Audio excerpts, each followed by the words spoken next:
Hello மக்களே! இன்னைக்கு எங்க மாடி தோட்டத்துல நாங்க என்ன பண்றோம் அப்படின்றத பார்க்க போறோம்.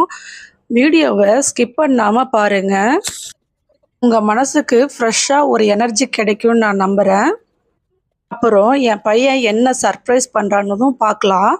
ஆக்சுவலா இன்னைக்கு அவன் தாங்க வா மாடிக்கு போலாம் அப்படின்னு சொல்லிட்டு, நான் வாங்கி வச்சு ஒரு 3 நாள் ஆச்சு. அந்த செடிய எடுத்துட்டு போலாம் அப்படின்னு சொல்லிட்டு தூக்கிட்டு வந்தான். அவனுக்கு இந்த மாடித்தோட்டம் ஒரு சேஃப் வேர்ல்டு மாரி தான். அவன் ஸ்ட்ரெஸ் இல்லாம இங்க பியூரா இருக்கிறான் அஸ்வந்த். அவன் செடிக்கு தண்ணி ஊத்தும்போது நான் ரொம்ப ப்ரௌடா ஃபீல் பண்ணுவேன். ஏன்னா இந்த விஷயமெல்லாம் அவனுக்கு தெரியுதே அப்படின்ட்டு. மாடித்தோட்டம் நம்ம ஃபேமிலிக்கே ஒரு தெரப்பி மாதிரி தாங்க. ஒரு பசுமையான இடம் இருந்தாவே நம்ம மனசுக்கு எப்பயுமே சந்தோஷம் இருக்கும். அதனால தான் நாங்க இந்த மாடித்தோட்டமே ஆரம்பிச்சோம். நான் என்னென்ன பண்றேன் அப்படின்றது எல்லாமே அஸ்வந்த் நோட் பண்ணிட்டே இருந்தான். நெறைய க்ரோ பேக்ல வந்து செடி இல்லாத இருந்தது. அதுக்கெல்லாம் நான் செடி வச்சிட்டு இருந்தேன்.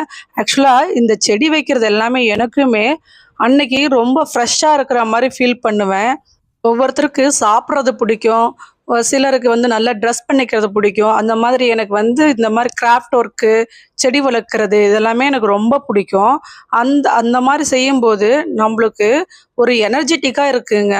வாரத்துக்கு ஒரு 4 நாள் தான் இதுக்கு தண்ணி ஊத்துவேன்.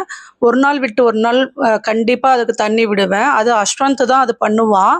அவனுக்கு இத செய்யும்போது ஒரு ரொட்டீன் தெரியுது. இதெல்லாம் பண்ணலாம் அப்படின்னு. கண்டிப்பா நம்ம குழந்தைங்களுக்கு ஸ்பெஷல் குழந்தைங்க ஃபீல் பண்ணவே தேவையில்ல. அவங்க வந்து ஏஜ் ஒவ்வொரு ஏஜ்லயும் ஒவ்வொன்னு லேர்ன் பண்ணிக்கிறாங்க. நம்ம கிட்ட மட்டும் தான் அவங்க கத்துக்கிறாங்க. அம்மா கிட்ட மட்டும் தான் அவங்க கத்துக்க முடியும். இங்க பாருங்க அஸ்வந்த்க்கு நான் தண்ணி எடுத்துட்டு வாடான்னு சொன்னேன். நான் 2ண்ட் ஃப்ளோர்ல நான் அந்த மாடி தோட்டம் இருக்கு. கீழ முடிய போய் ஞாபகமா வச்சுக்கிட்டு, எனக்கு தண்ணி எடுத்துட்டு வந்து குடுத்தான்.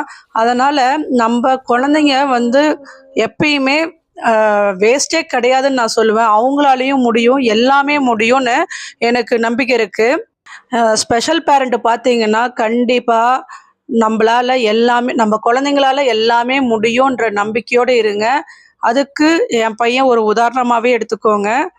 நான் அந்த தொட்டியில வந்து கீரை போடலான்னு தாங்க போனேன். அவன் ரொம்ப மண்ணுல தண்ணி ஊத்தி, அவனுக்கு புடிச்சது தண்ணிய ஊத்தி நல்லா கைய போட்டு பெசஞ்சிட்டு இருந்தான். சரி அவனுக்கும் ஒரு சந்தோஷம் இருக்கணும்ல அப்படின்ட்டு நான் விட்டுட்டேன். அப்புறம் நான் செடிய வைக்க போயிட்டேன்.